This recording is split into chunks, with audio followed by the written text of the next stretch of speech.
Agora, o Mauro César Pereira e Vanderlei Nogueira. Essa edição do Campeonato Brasileiro, ela vai marcar a maior diferença de pontos do Flamengo para o campeão desde 2015, quando o Flamengo ficou a 32 pontos do Corinthians. Na edição atual, o Flamengo está a 19 pontos do Palmeiras, do líder Palmeiras. A vez que tinha chegado mais próximo desse número tinha sido em 2017, quando o Flamengo ficou em sexto no Brasileirão, a 16 pontos também do Corinthians. É compreensível pelo Flamengo ter sido campeão da Copa do Brasil, da Libertadores, ter focado nas Copas e não no Brasileiro? Ou é uma situação feia para o Flamengo, diante de todo o grupo que tem, ficar a tanta distância do líder?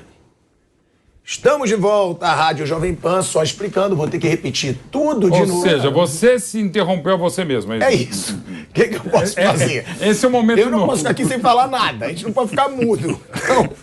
Então, Mauro César Pereira e Vanderlei, o Flamengo vai ficar pela maior diferença de pontos do líder do Campeonato Brasileiro desde 2015. Compreensível por ter focado nas Copas ou feio diante do elenco poderoso que tem? Ridículo. Olha aí, eu adoro ele. Ridículo. Eu adoro ele. Mas é ridículo, claro que é ridículo. Tem muita gente que acha que, não ganhou. Eu digo o seguinte, você quando conquista taças, elas te dão responsabilidade. Você tem que se portar como campeão. Você não pode ser campeão e ficar tomando pancada, perdendo o jogo. Não pode, você tem que se portar como campeão. E o Flamengo ganhou 2 troféus importantes e depois não pontuou, praticamente não pontuou mais. Só pontuou contra o Juventude graças a um gol do menino lá do Verton no último lance praticamente do jogo. Perdeu em casa pro Corinthians. Por que jogou com um time tão reserva aquele jogo contra o Corinthians? Por que não jogou ninguém? Não tem explicação. Por que jogou daquela maneira contra o Corinthians e perdeu com o pênalti do Diego? E esse jogo com o Juventude que foi constrangedor. Se o Flamengo tivesse feito os 9 pontos nesses jogos, não estaria a 19 pontos, né? Estaria a 11, porque ele fez 1, né? Tivesse empatado com o Corinthians e vencido os outros 2, teria feito mais 3, 4, 6 pontos. Não estaria a 19, estaria a 13. É muito mais. Já estava ali 12, 13 há algum tempo, né? Manteria ali. Não, a distância ficou enorme por conta desses 3 jogos. Desse relaxamento que eu considero incompatível com o time que é campeão. No ano passado, o Palmeiras ficou 18 pontos atrás do Atlético, já foi um negócio bem feio.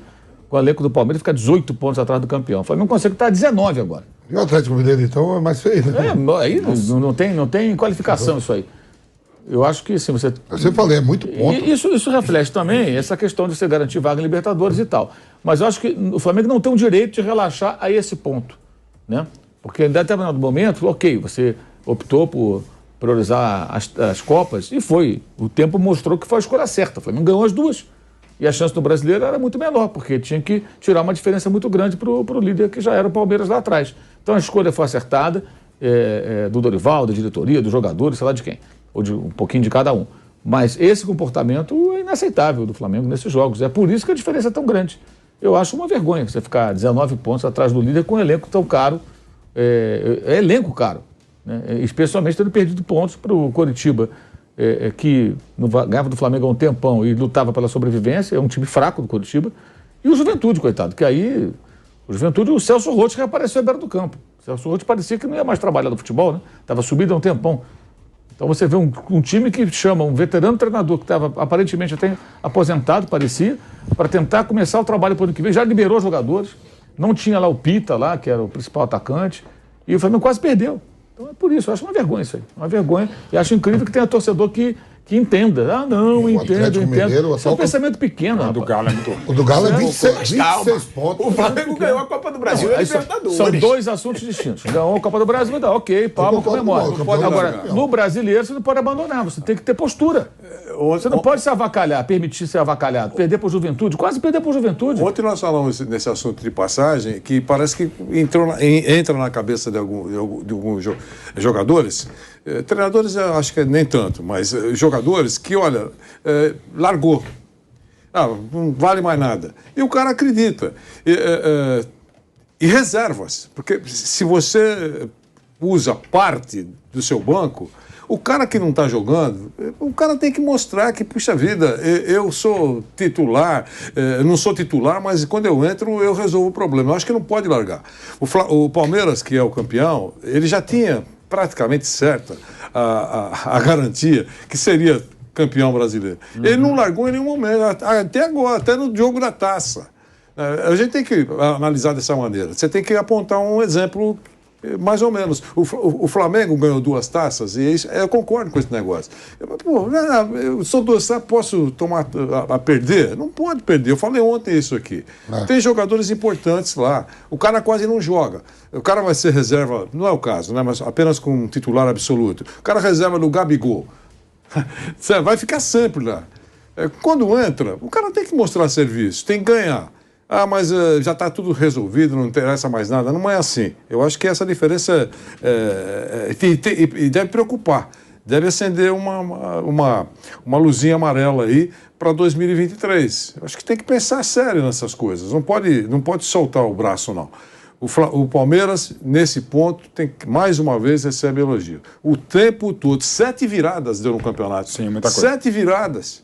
Quer dizer, uma marca legal, ela está quebrando marcas. Tudo bem, é ótimo, maravilha. Mas esse detalhe, é um time que corre atrás, pode até não ganhar, mas que corre atrás. Eu acho que essa diferença de 19 pontos é uma que decepciona boa parte da torcida, para mim, com razão. Agora, a gente fala, né, Mauro Betting, sobre essa situação, mas também tem que cobrar muitos reservas do Flamengo, que foi o que a gente falou aqui. Não jogam nada. Um bando de cara que ganha salário milionário. A gente tá falando aqui Cebolinha, a gente tá falando aqui do Marinho, a gente tá falando aqui do Pablo. O Ayrton Lucas é um reserva que joga. Então é um cara que jogou quando na final. entra... e quando entra ele dá conta do recado. Mas tem o Felipe Luiz como titular. Pô, a gente tá falando o Eric Pulgar, que também é jogador de seleção chilena. Varela, jogador que já jogou agora, fora. Né? Varela foi convocado hoje. É um time reserva. A gente sempre fala, o Flamengo tem um baita elenco. Mas então, aí quando vai usar os reservas, os caras não jogam. O cara tem que entrar, ele não pode pensar que eu estou entrando porque já não vale mais nada. É isso. Não é isso que eu... Até para garantir vaga no ano que vem. Não é essa a história, entendeu? A história tem que ser diferente. Mas eu não estou entrando só para... não tem outro, vou eu mesmo. Não é assim. Eu acho que tem que aproveitar a chance. E são personagens com potencial. Não é nenhum sub-12 lá. Né? Então eu acho que foi um equívoco. O Dorival poder... não sei se ele fala isso lá para os caras, na coletiva ele é mais doce, né? Mas eu acho que é importante o Flamengo observar isso. Então, o Flamengo teve momentos, inclusive, quando ele chegou para o jogo ele era vice-líder contra o Palmeiras, no Allianz Parque, ele começou com o time reserva, venceu por 1-0 no primeiro tempo, estava bem, estava... segurando, tá? A gente já falou várias vezes isso aqui, dá uma acelerada sobre isso. Quando o Dorival ia colocar parte da cavalaria, foi aquele golaço de empate do Veiga, que depois acabaria fazendo com que o Flamengo tirasse um pouco o pé do campeonato e o Palmeiras seguisse até a conquista do título. Mas até aquele momento, o time do Flamengo, reserva, estava jogando mais do que o próprio Palmeiras, que era o líder. Esses reservas deram muita resposta, inclusive aquele 5-0 contra os reservas do Atlético Paranaense no Maracanã. O time estava jogando muito bem, a ponto de falar, não precisa jogar a cavalaria, que pode sonhar com aquilo que conquistaria brilhantemente o trio da Libertadores e o tetra da Copa do Brasil, porque os reservas estão dando conta, né? Só que daí, de um momento para outro, sobretudo a partir desse empate contra o Palmeiras, o time foi definhando, e realmente com essa situação como jogo contra o Juventude, foi um placar horroroso, quase que o Juventude consegue sua 4ª vitória apenas no campeonato contra esse time do Flamengo. Mas assim, tem gente boa, e isso vale não só para esse elenco do Dorival Júnior, vale para qualquer reserva. Você pode até estar desentrosado, um pouco desmotivado, mas você vai para campo, cara, é a tua carreira, não só a camisa gloriosa que você veste do Flamengo, é a tua carreira, você tem que se virar, e o time se virou. Agora, o que caiu de produção é uma coisa a se contestar, se constatar que o Marinho, suas limitações, o Everton Cebolinha, que até agora não tem valido investimento, mas pode valer de uma hora para outra. São vários os casos no Flamengo na história do futebol, inclusive recente. Enfim, é decepcionante, mas é bom dizer que esse time do Flamengo, reserva, quase chegou na ponta. Tem um exemplo que envolve o Flamengo e envolve o Palmeiras, não nessa competição, mas que mostra muito isso, a oportunidade surgiu e os caras aproveitaram. Aquele time jovem do Flamengo, que naquele jogo que chegou ao Supremo Tribunal Federal, quase não teve, foi decide, não decide, entra juiz, entra presidente do tribunal, foi um rolo, decidiram o jogo 5 minutos antes do horário, foi um negócio atrasado, porque não podia jogar, aquele negócio todo. E o Flamengo colocou os garotos para jogar. E complicou a vida do Palmeiras. Quase ganharam o jogo. Quase ganharam. E chegaram abraçados lá no Rio de Janeiro, no voo da volta. Foi muito legal aquele momento para aquela garotada toda lá. Né? O jogo quase não aconteceu. Esses caras aproveitaram. Eles fizeram o comercial deles, ou não? Claro. Os garotos fizeram o comercial deles naquele episódio. Então eu acho que quando entra tem que aproveitar. É isso. Agora, qual é a análise de vocês do Dorival Júnior no Flamengo? Do trabalho do Dorival Júnior no Flamengo? E se vocês acham que ele, com esses títulos que ele conquistou, ele vai realmente ser um nome forte na seleção brasileira, como foi dito durante todo o tempo? Se o Dorival ganhar títulos, o nome dele vai sair forte na CBF. É forte na CBF, na opinião de vocês, realmente? E a análise do trabalho do Dorival Júnior? Bom, no meu caso, eu queria dizer que ele não pode ser descartado, mas eu acho que não será o técnico da seleção brasileira. Pode até ser, é só achômetro. Acho que não será. Eu acho que a CBF está ainda com um problemão para decidir, e se ela tiver que optar, ela vai encontrar algum estrangeiro para convidar. Então as coisas mudaram, né, Vanderlei? Porque chegou a ser muito forte. E continua. Que o Dorival seria um dos nomes preferidos se ganhasse os títulos. De técnico brasileiro, continua sobre a mesa. Estou dizendo que eu acho que não será ele. Teve algum momento que realmente, pela relação que tem com os jogadores, ganhou 2 troféus, é importante. Ele tem o nome dele lá. A gente falou também do Abel Ferreira, né? E parece que o Cuca, né? Mas o Cuca voltou, então o Cuca já está descartado. Então é isso, o Dorival está aí, mas eu acho que o técnico será um estrangeiro da seleção brasileira. É um pepino para substituir o Tite. Eu não sei o que vai fazer a CBF.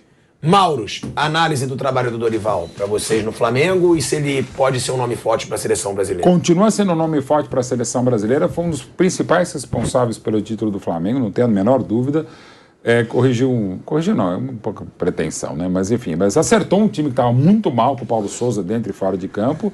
Foi um acerto inegável desta direção, né, que tanto errou muitas vezes dessa direção ao escolher o nome dele, a felicidade total. Ele ajustou, ao começar o trabalho que a gente falou há pouco do Diego, ele conseguiu trazer os senadores, técnico e taticamente fez um trabalho muito bom e faz um grande trabalho. Fez um ano excelente, campeão da Libertadores, campeão da Copa do Brasil, difícil de discutir. É um nome sim para a CBF, se vier a ser convidado vai, ele aceita, por óbvio, né, um grande sonho dele. E aí o Flamengo procuraria, nessa hipótese, um outro treinador. Não poucas pessoas, torcedoras, sobretudo rubro-negros, que são as que sabem mesmo sobre o Flamengo, eu acho que não, já deu o que tinha que dar, mesmo se não vier a convite da seleção, tem que mudar. É uma outra grande discussão, mas eu acho que o trabalho dele foi muito bom, como já havia sido o anterior de 2018, quando quase bateu campeão. Talvez se tivesse chegado antes ao Flamengo em 2018, poderia ter tirado o título que acabou ficando com o Palmeiras do Filipão, que, aliás, é bom lembrar, jogou 14 daqueles 38 jogos com equipes alternativas. Foi muito feliz com o que o Flamengo tentou fazer agora. Não deu certo para o Flamengo, deu certo para o Palmeiras do Filipão em 18. Você descarta o Abel na seleção? O Abel Ferreira é um nome possível. Agora, eu acho que ele não aceitaria. E você também não quer que aceite? Eu não tenho a menor vontade que ele vá para a seleção brasileira e nem para a seleção portuguesa, que aí é possível aceitar. Fica, Abel. Mauro César Pereira. O Dorival, acho que ele foi bem, pô. Ele pegou ali um cenário bem complicado. Os jogadores tinham, de certa forma, expelido fora um técnico. Ele teve que adotar uma política de boa vizinhança ali no meio dos grupos, né? Não só dos jogadores, mas de pessoas no CT. E foi bem, obteve êxito. Faltou a ele, em alguns momentos, um certo repertório como técnico para mudar o comportamento da equipe em alguns jogos. Uma certa demora em substituições, como nesse jogo contra o Palmeiras. Na própria final da Libertadores, eu achei que o time não foi bem, ele também não foi muito bem. Contra o Corinthians, no jogo de volta, Copa do Brasil, idem, embora tenha tido muitos desfalques ali, os jogadores foram saindo, ficou sem volante e tudo mais. Agora tem que olhar para frente. Eu acho que nesse olhar para o futuro, para a temporada que vem, ele deve continuar no clube. Eu acho que ele tem que mudar, e muito. Mudar a forma como ele se relaciona, ou pelo menos parece se relacionar com os jogadores. Ele não pode ser refém dos jogadores. e ele tem que apresentar mais alternativas, porque ele vai ser cobrado num patamar muito alto, ele vai ter que mostrar mais. E isso é muito claro. Sempre digo que o torcedor do Flamengo, ele experimentou o time de 2019. Claro que ele tem que virar a página, não pode ficar pensando em 2019, mas ele sabe o que é bom. Então ele quer o que é bom. É o treinador certo para o Flamengo, Mauro, na temporada que vem? Não vejo opção. Essa é a questão. Você vai trazer alguém de fora? Quem? Que grande técnico vai aceitar trabalhar no Brasil? Além da questão financeira, né? Que aceite, que possa pagar. Que grande técnico vai trabalhar aqui no Brasil? Ninguém quer vir para cá. Esse é um ponto. Segundo, se chegar no clube e quiser fazer mudanças, os jogadores não aceitam, como é que fica? Porque independentemente do Paulo Souza errar ou acertar, o fato é que os caras não aceitam mudanças. E um técnico que chega... Traz o Galhardo aqui do River Plate. Digamos que o Galhardo aceitasse. Seria um baita nome. Acho que vai chegar lá e vai fazer o quê? Ele vai querer a chave do CT e vai mudar tudo. Vai mudar tudo. A rotina vai mudar, forma de jogar, comportamento do jogador. Vai cobrar coisas que não são cobradas hoje. E não vai ter essa coisa de ficar ali na coletiva elogiando o Fabinho Soldado. Entendeu? Que é o gerente de futebol. Acho que é isso. O gerente técnico, sei lá. Ele e o Juan. Um é gerente técnico, outro é gerente de futebol. Né? Como eu falo, o Flamengo parece uma agência bancária com seus gerentes. Vários gerentes. Tem outros lá também, no CT. Então, não vai ter isso. Ah, mas deu certo com o JJ. Sim, deu certo porque foi um momento que o time ainda não tinha conquistado títulos. Então, os jogadores não tinham essa moral toda. Estavam ali com o Abel Braga, a coisa não foi bem. E como se esperava, como alguns esperavam. Então, ele chegou muito... Agora, os jogadores estão, nós somos campeões da América, nós ganhamos brasileiro 2 vezes, 2 Libertadores, os caras mais antigos. Então, como é que fica? Se bem que esse grupo já se dissolveu aí com a saída de alguns. Então poderia ser um momento oportuno para essa mudança. Mas eu acho que ele merece a oportunidade de continuar. Só que eu acho que ele precisa dar uma reinventada nele. Como é que ele vai fazer, eu não sei. O que ele ofereceu na reta final está aquém do que... Não é que eu acho que deva ser, não. Do que vai ser cobrado dele. Certamente vai ser cobrado dele. Acho que isso é um ponto, para mim, muito claro.